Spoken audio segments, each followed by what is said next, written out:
என்ன police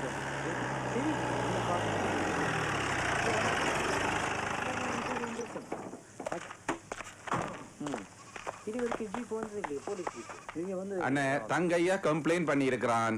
case SP வரைக்கும் போயிருக்கு. அதுல வேற கற்பழிச்சதா கம்ப்ளைண்ட். பிள்ளைய செக் பண்ணி பார்த்தால் மகன் வெளியில வர்றதுக்கு சான்ஸே இல்ல. சின்ராசு உத்தர மாதிரி நிக்காமல் அந்த வாழைக்குள்ளே கொண்டு போய் ஜீப்ல ஏத்து. சரி ஐயா.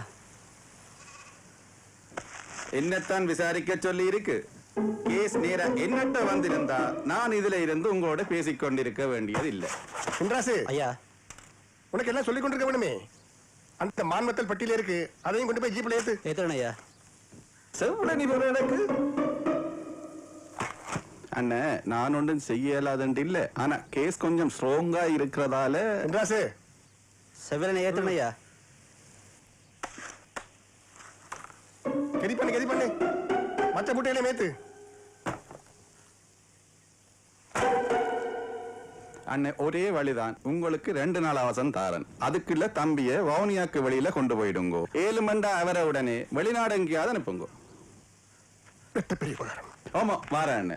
பெரிய உபகாரம்.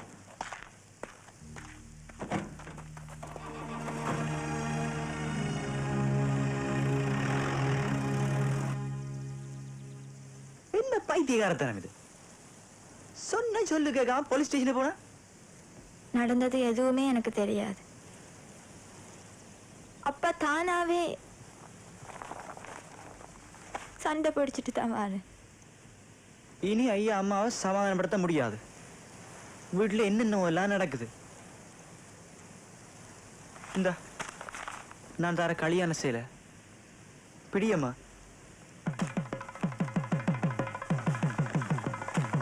இதை கட்டிட்டு நாளைக்கு 7 மணிக்கு அம்மன் கோயிலுக்கு வந்துடு. தாலி கட்டின உடனே மட்டக்கிழப்பு வச பிடிச்சு நொச்சி மூட்டையில இருக்கிற சிநேகிதன் விட்ட போயிடலாம். போயிட்டு மிச்சத்தை வந்து பாப்போம். என்ன சரியா?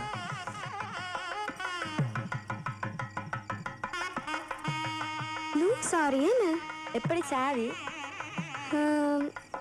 நல்ல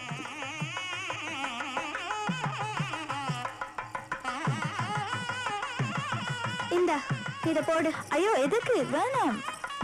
ஏய், பிள்ளைத்தாச்சி பொம்பளை வெறுமையா போக கூடாது. போய் சேரும் வரைக்கும் யார் கண்ணிலையும் படாம போ. மறக்காம விலாசத்தை